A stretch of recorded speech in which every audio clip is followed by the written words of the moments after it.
Assalamualaikum warahmatullahi wabarakatuh. Perkenalkan, nama saya Revalina Maritza Firda dari Prodi Psikologi kelas 1C dengan NIM 240701692. Di sini saya akan mereview film dan akan menjelaskan tentang keterkaitan terhadap psikologi perkembangan. Film yang saya akan review ini berjudul Weak Hero Class. Drama Korea ini mengisahkan tentang kehidupan remaja yang menghadapi perundungan dan kekerasan di sekolah, serta bagaimana mereka menghadapi kehidupan yang penuh dengan ketidakadilan. Di film ini ada 3 karakter utama. Yang pertama ada Yeon Seon, Bi Suk, dan An Suho. Mereka memiliki karakteristik atau latar belakang yang berbeda, namun saling berhubungan dalam menghadapi permasalahan atau tantangan yang berat. Selanjutnya saya akan menjelaskan tentang karakteristik dan latar belakang dari 3 tokoh utama. Yang pertama dari Yeon Seon, di mana dia memiliki karakteristik yang smart, ambisius, dan dia rajin belajar. Namun banyak orang yang menganggap dia itu lemah karena dia tuh kurang jago dalam berkelahi. Padahal dia memiliki kemampuan yang luar biasa dalam berpikir dan membuat strategi. Dia itu lebih memilih menyelesaikan masalahnya dengan kecerdasan dan strategi. Ada satu scene yang membuat aku suka banget, yaitu dia menyelesaikan permasalahannya dengan para perundung yang ada di sekolahnya dengan menggunakan teori Pavlov, yang itu behavior. 파블로프에게 실험. 총을 울린다. 먹이를 준다. 개가 침을 흘린다.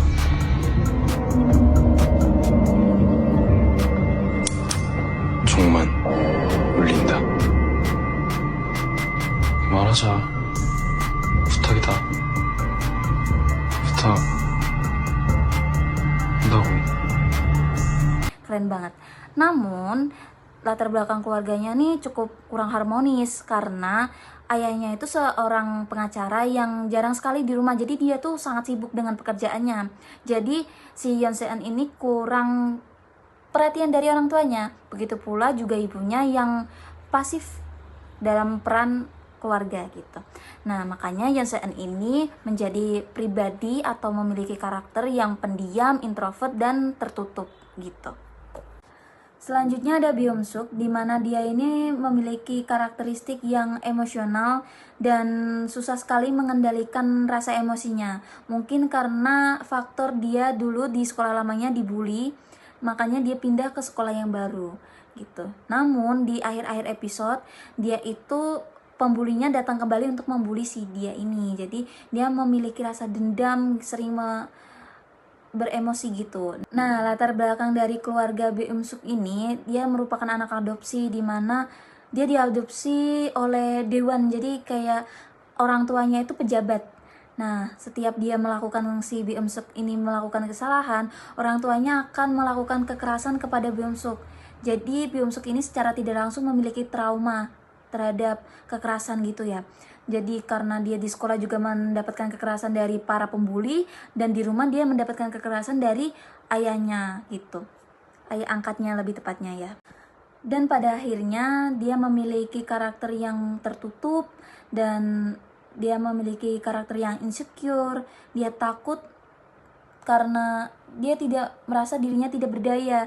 Padahal dalam hatinya itu dia memiliki banyak sekali dendam yang ingin dia luapkan gitu. Selanjutnya ada An Suho, dia adalah karakter favorit aku karena makanya aku excited gitu ya. Nah, karakteristik itu kan sampai bingung deh. Jadi karakteristik dia ini memiliki kekuatan fisik, jadi dia tuh jago banget berkelahi. You know what you're doing, so keep on moving, got all it's like you the clown now, you can dan dia itu lebih tenang dan rasional. Dia lebih bisa mengendalikan emosinya. Jadi walaupun dia bisa menggunakan keahliannya dalam berkelahi, dia tidak suka tersulut emosi gitu ya. Nah, latar belakang keluarganya ini sangat tipis sekali diperlihatkan, namun lebih baik dari Yeon Seon dan Bi Suk. Jadi makanya dia lebih kayak tenang dan lebih rasional gitu orangnya. Dan dia ganteng.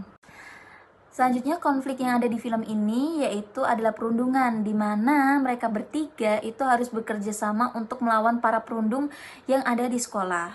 Namun di akhir-akhir episode juga ada konflik lagi, di mana ada perundung baru yaitu perundung Bi-eum-suk yang lama yang datang kembali untuk mengganggu Bi-eum-suk. Jadi trauma Bi-eum-suk ini keluar lagi dan dia itu merasa sangat emosi dan dia sangat dendam pada para pembuli dia. Jadi dia ingin membalas dendamnya karena dia memiliki kelemahan, ya dia kurang jago sekali dalam berkelahi. Jadi dia sangatlah lemah dalam berkelahi. Nah, karena dia ayahnya adalah seorang pejabat, jadi dia membayar para pembuli atau para orang suruhannya untuk membalas dendamnya kepada para pembuli gitu. Dan pada akhirnya karena An Soo-ho dan Yoon Se-eun itu kayak kurang suka dengan apa yang dia lakukan, jadi mereka coba negur tuh, tapi si Bi-eum-suknya ini malah justru kayak gak suka kalau ditegur sama mereka. Mereka kayak gak merasa dirinya tuh, mereka tuh gak tahu dirinya itu trauma gitu, dirinya tuh takut tapi gak bisa apa-apa gitu, dirinya tuh pernah disakitin oleh orang-orang itu. Nah, dia tuh kayak salah paham gitu. Makanya pada akhirnya si Bi-eum-suk ini jadi gak suka sama si Yoon Se-eun sama si An Soo-ho ini. Jadi mereka bertiga itu udah gak berteman lagi. Bahkan Bi-eum-suk ini malah dendam sama si An Soo-ho. Ada beberapa scene yang membuat Bi-eum-suk ini dendam sama si An Soo-ho, yang membuat pertemanan mereka semakin renggang, semakin berantakan gitu. Bahkan si Bi-eum-suk ini membalas dendamnya juga kepada An Soo-ho dengan menyuruh para berandalan untuk menghajar dia gitu ya. Jadi dia membalas dendam gitu, tapi dengan cara pengecut gitu. Jadi dia membayar para berandalan untuk mengalahkan si An Soo-ho ini yang pada jago berantem gitu. Jadi pada akhirnya mereka belum membaikkan. Jadi An Soo-ho-nya ini kalah dengan jadi endingnya ini An Soo-ho datang untuk berkelahi dengan para berandal suruhan si Bi-eum-suk ini. Dan karena itu 1 versus squad ya, jadi 1 lawan berapa ya, kalau aku hitung-hitung kayak 10 orang gitu. Dan ini sebenarnya menang guys, tapi ada adegan scene yang dimana ada 1 orang yang menjegal atau disebutnya tuh menjegal gitu ya. Nah, jadi dia menjegal kakinya si An Soo-ho ini sampai terjatuh, dan saat dia lengah itu langsung dihantam dan terkapar oleh berandal yang paling kuat di situ. Dan akhirnya setelah dia terkapar, si Bi-eum-suk ini justru dia malah meluapkan emosinya dengan menendang-nendang, bahkan kayak mengata-ngatai si An Soo-ho ini. Padahal intinya dia jagonya kalau si An Soo-ho udah terkapar lemah gitu. Emang kurang ajar tuh Bi-eum-suk. Sebenarnya aku kesel banget sama dia sih di ending. Kayak awal-awalnya ya udah sih temenan aja lo gitu, tapi di ending malah buat si Bi-eum-suk ini, gara-gara Bi-eum-suk ini si An Soo-ho ini koma gitu. Oke gitu, jadi sinopsisnya kayak gitu, dan karakteristiknya kayak gitu. Maaf sebelumnya karena saya sudah berganti kostum dan ini sudah berganti hari, tapi saya akan tetap melanjutkan review film ini ya, tetaplah.